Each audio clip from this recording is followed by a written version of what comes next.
الرحمن الرحيم وصلى الله على نبينا محمد وبرنامجنا هو تصالنتها وبرنامجنا هذه جيرالك هذه جرني دعوين كاستمال لان كتاغن خليقه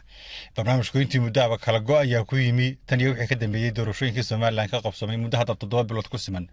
waxaan runtii kala go asugu yimi anagoo marka xaaladaha dalka ay ka taagnaa ee runtii xasaasiga iskaga badnaa u tuureynay oo eegaynay barnaamijka hadda sidii caadiga ahayd ayuu joogto ku soo noqon doonaa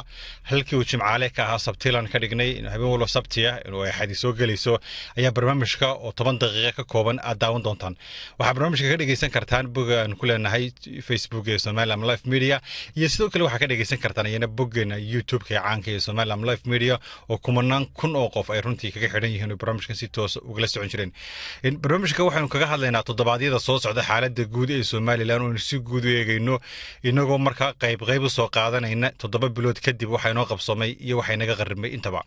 laakiin waxaan doonayaa barnaamijkan maanta inaan si gaar ah ugu yeelo oo kaga hadlo dhacdo hadda taagan oo uguba oo maalmahan ugu dambeeyay taagneed waa dhacdada ku saabsan ninka la yiraahdo Michel Wars ninkaas waxa uu ahaa intii si xasuusata amba hadaba garanaysaa inuu ahaa hogaamiyihii amba horjoogihii koox indha-indhayalha amba kormeeryalha amba observers ha oo adduunku soo diray inay soo korjoogaan oo soo indha-indhayaan nooca u qabsoomisay doorashadii Soomaaliland ka qabsoontay 13 November sanadii tagtay 2017 doorashadaas markay dalka ka dhacday dhageystayaal sidii aan runtii isla eegnay isla wada faanay waxa inoo soo baxay in khalad weyn dhacay doorashadii waxa inoo soo baxday in doorashadii lagu shubtay waxa inoo soo baxday in la musuqmaasuqay waxa inoo soo baxday in qalabkii iyo hanaanka ay doorashadu hayd inay noogu dhacdo aan inoogu qabsoomin in waxa runtii intaaba socday baaritaano xagee wax ka xumaadeen meelo badan baynu eegnay marmusho badan baynu ka hadalay waxa muddooyinka u dambeeyay tabadka soo baxday oo soo banaan baxday in halka sarto ka qorantay ahayd goobjoogayaasha caalamiga ah oo runtii 7 khalado waaweyn oo dhacay midna aan ishoodu qabanin waxa runtii dhacay oo kow ka ahaa in la xidhxidhayay oo loo caga jugleynayay oo la dilayay oo la leynayay dadkii mas'uuliyiinta uga ahaa doorashada xisbiga mucaaradka wadani laba waxay runtii arkayeen oo ay indhahoodu ay qaban waayeen lacago kaash oo cadaan ah oo lagu bixinayay goobihii dadka laga codeynayay oo dadka codadkooda la iibsanayay oo xisbiga kulmiye bixinayay saddex waxay arki waayeen oo ishooda ay qaban weeday dhalinyaro runtii qaangaadha ahayn oo caruura oo da'yar oo qof kasta oo caqli qaba arkayo ilmaha 6 jirka 7 jirka 10 jirka ka hooseeya 9 jirka 12 jirka 13 jirku ka mid ka yahay ee kaadhka lagu qasbiyo codeynayay ishooda qaban weeday shan waxa runtii la baalmarin gabahaanteedba oo aan meesha imanba hanaankii lagu kala saarayay qofka codeeyay iyo kaan codeynin ee indhaha dadka sawirayay runtii waxay ahayd wax weyn oo cid walba arkaysay dadku siday doonaan bay u galayeen siday doonaan way uga baxayeen iyagana cidina waxba weydiinin ma arka oo kama hadlo indhahoodu may qaban lix waxa joogay oo goobaha taagnaa goobaha codbixinta taagnaa shaqaale aan tababarnayn shaqaale aan u shaqaynayn hay'adii marka komishanka doorashooyinka Soomaaliland shaqaale ahaan kuwii lacagta lagu bixiyay la tababaray toddoba waxa joogay oo caga jugleynayay oo meel walba taagnaa mas'uuliyiin dawladda marka ka socotay kulmiye oo dadka ku qasbayay oo ku caga jugleynayay oo ku handidayay oo maayarka hadda jooga kamid yahay oo saraakiil kamid ahaayeen in dadka loo handado oo codeynaya xisbiga wadani sideed meediyihii dawladdu lahayd ayaa xisbi qura lagu garaacay oo lagu cadaawinay oo dadka la isugu diriyay intaas oo dhan dabcan markii ay taagneed waxay ahayd waxaan la qarin kareenin waxay ahayd inay ka hadlaan oo ay arkaan sideedda arrin oo markii inoo soo baxeen ayaa runtii waxa deetana faqaday sidee ilduufku ku dhacay ilduufkii markii muddo la wadwaday ee dadka qodayna qof oo xeegay waxa markii dambe inoo soo baxday oo la ogaaday inaan ilduufku ahayn mid kama ku dhacay ee ilduufkuba uu ahaa mid loo bareeray waxa soo baxday ninkii hogaaminayay komishankii amba dhaxda gudidii markii adduunku inoo soo diray doorashadii goobjoog ka noqoto Michel Wars ninka lagu magacaabo inuu ahaa xubin firfircoon oo xidid la ah oo ganacsi la leh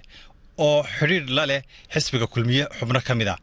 inaanu haynin madax banaan oo ujeedkiisu ahaa inuu doorashada adduunka uga wakiil noqdo ee uu ahaa nin ujeedda cayiman dalka u yimi oo doonayay inuu xaq iyo xaq darraba kulmiye helo uga marxaati furo ninkaaso waxa uu taariikhiyan ku sugtay yahay oo runtii markii la baadhi soo baxday inuu yahay nin dalkan Britain amba inta badan midowga Yurub u dilaala oo markaa isagoo khabiir u sheegta oo ka daba tago soo indheeyay meelaha ku baxeen deeqaha qaadhaanada ee midowga Yurub Soomaaliya guud ahaanteed ku bixiyo Soomaaliland ku jirto fursadaha noocaas ee markaa qaadhaanada uu soo dilaalo wixii uu ku soo helo waxa uu kula saaxiibay ururo iyo injiyo gudaha Soomaaliland ka jira oo intooda badan hayb la amaanta xukuumadda ka jirta reerka ay ku abtirsato gabadha ayaan la yiraahdo iyo nin kale oo iyana group la ah iyo shakhsiyad dhowra oo runtii injiyo kala duwan leh ayuu ninkaas wax ku darsaday waa nin ganacsi gudaha Soomaaliland markaa ku leh waa nin xidid la ah oo inta dadka ogay leeyihiin hadaan in horaba u lahayn haween u ololaynaya xisbiga kulmiye oo xubin kamid ah xidid leh wuxuu ahaa oo runtii soo baxday hadda noqotay nin ganacsi iyo xeelad siyaasadeed iyo tu dhaqaalaba saaxiib kula ah safiirka amba wakiilka Soomaaliland uu magacaabay Britain gabadha ayaan lagu magacaabo ninka runtii intaasoo nooc gudaha Soomaaliland ugu jiray inuu beesha caalamka inuu soo hogaamiyo oo uu yiraahdo markaa doorashadan goobjoog ka noqonaya waxay khalad weyn dad baynaan hayn aaminsanaa inagu in wanaag adduunka nagala dhaxeeya iyo sida maadaama in wixii doorashada lagu wareeha qaaraan aan adduunaha ka helay oo hanta inaan inagu lahayn ay ahayd aaminsan wixii adduunku markaa inoo soo diray inay ku qanacno oo dadka markaa runtii niyad wanaaga wax ku waday baynu hayn laakiin ayaan daro waxa hawsha ka qorantay oo farta ka qorantay in ninkii gudida adduunka inoo soo diray hormuudka ka ahaa oo ahaa xubin lamaan oo xisbiga kulmiye ka tirsan oo ganacsi ahaan isir ahaan iyo maxaydi xidid ahaanba la saaxiib ah xubnihii ugu cadcada ee xisbiga kulmiye ka olinayay ninkaas waxa uu magacaabay oo gudidii la shaqeynayay markiiba ku soo daray xubno xisbiga kulmiye ee ka tirsan oo ololaha u qaabilsanaa meelihii shakigu ka bilaabmay ka mid ahayd waxyaabaha la yaab kale waxaa ka mid ah waan doonayay barnaamijkeena maanta inaan kusoo gabagabeeyo waxay dhowaan daawateen oo maqasheen barnaamijka caanka baxay ee baadi goob leehdo barnaamijkaas runtii waxa uu soo bandhigay ceebo waaweyn in ceebaha uu soo dhigay waxa ay dhageystayaal kuween har uga wada hadlaynaa in doorashadii la xaday oo la boobay oo la musuqmaasuqay laakiin waxa uu kaga duwanay barnaamijkaas waxa uu soo dhigay cadeymo waaweyn oo xalaal ah waan qofna xan ku jirin waan qofna laga been abuureynin waxa uu soo bandhigay oo uu booqday goobihii lagu dhacay ee lagu boobay ee lagu dilayay taageerayaasha amba xisbiga wadani waxa uu booqday oo tagay soo wareystay in shakhsiyaad iyo kooxo markaa iyagu taagnaa oo joogay oo loo qortay shaqaale been abuur oo komishiga u shaqeeya balse aan shaqaale rasmi ah komishiga waxa uu tagay minbar ilaa galbeed barnaamijkaas markaas waxa uu soo bandhigay meelihii dawladda ku dhacaysay waxa barnaamijku soo faqay oo banaanka keenay xidhiidhadii qoraalka ahaa iyo kuwii cadeymaha ee dhex marayay gudidii komishiga iyo xubno dawladdu gaarkooda ugu shaqeynayay iyo xubno aan madax banaanayn oo xisbiga kulmiye ah oo ku dhex milna komishiga doorashooyinka iyo komishiga adduunka inoo soo diray ama gudidii goobjoogayaasha adduunka inoo soo diray doorashadaasi barnaamijka markii uu soo baxay ninka Wales lahada Michelle Wales waxa uu yimi Soomaaliland waxa uu soo dhex taagay xarunta dhaqanka iyo goobta carwada hay'adda buugaagta akhriska Soomaaliland lagu dhiirigelinayay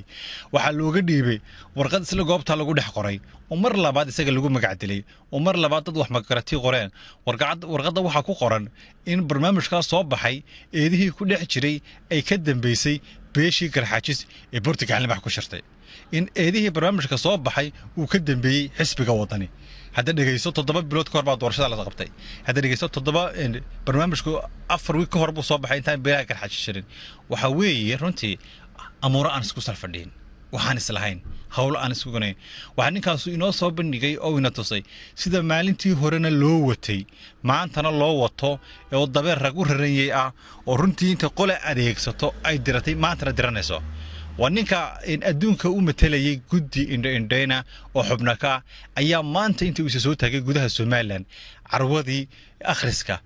iyo maxayade qoraalka Soomaaliland lagu kobcinay dhexdeeda warqad ay ku qoran tahay maxayade isla ururkii ka dhex akhriyay ka soo dhex saaray ka dhex tilmaamay waxa uu durayaa oo aflagaadeynaya oo ka been abuuraya xisbi qaran waxa uu ka been sheegaya oo qaabaan dhaqanka hayn oo qaabaan aqoonta iyo cilmiga iyo maxayday way aragnimada qof khabiira oo goobjooga doorashooyin caalamiya oo goobjooga doorashooyin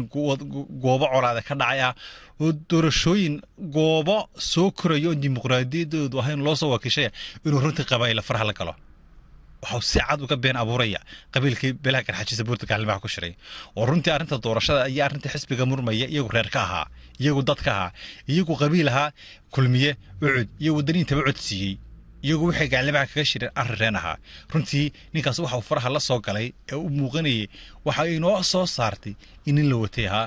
in qorshaha dalka lagu keenay ahaa inuu xaalaan iyo xalaalba ku marqaati furo guul xisbiga kulmiye helo waxaan doonayaa barnaamijkeena oo runtii 10 mirir ku taagan inaan kana badinayn ku soo gabagabeeyo ninkaas iyo kooxda la shaqeysa iyo groupka uu wataaba waxay ka ahaayeen shirqoolka ummadda lagu dilay وأيان درو إن تضرب بلود كتب مركل سومالن قول ماذا حلي سوق جليو والنبرة رنتي إلى ما أنت لدي كرلا ياي لصيد دمقة وأمضي أنت اللي جسوا جود بها تورشدي حسبك الله حداي يا سحبته كلا دعدي إنه مركور حسبي هنان حسبي كده قال من ما أنت عندنا هنان قبيل لوس الرجع ورنتي قوبتي آخرسك يأمض وضع لهيد يأمض عقل جود يقرأ كده اللي كبعني قبيلة سومالن قيب كم ده اللي جسوا ورا ولا جسوا عمارة وحوي وهجر دمك له وآل كله وقرنك اللوجيستي ودبعته كلنا دول تعالى سومالن الله جولها قارسيو برنامج كني فقط أنت سنمان تكسو كوينا جماعة أم بحد حنا سبت كن كحاجة يوم كدينا برنامج كسان شاقي سبتيلو نغنيا سبت كسبة موضوع بينو كهاد لنا ما أنت أنت سنكسو كبينا عاد يدوم هالسنتين أنت البرنامج كان كحاجة اسمه منه نبت كليو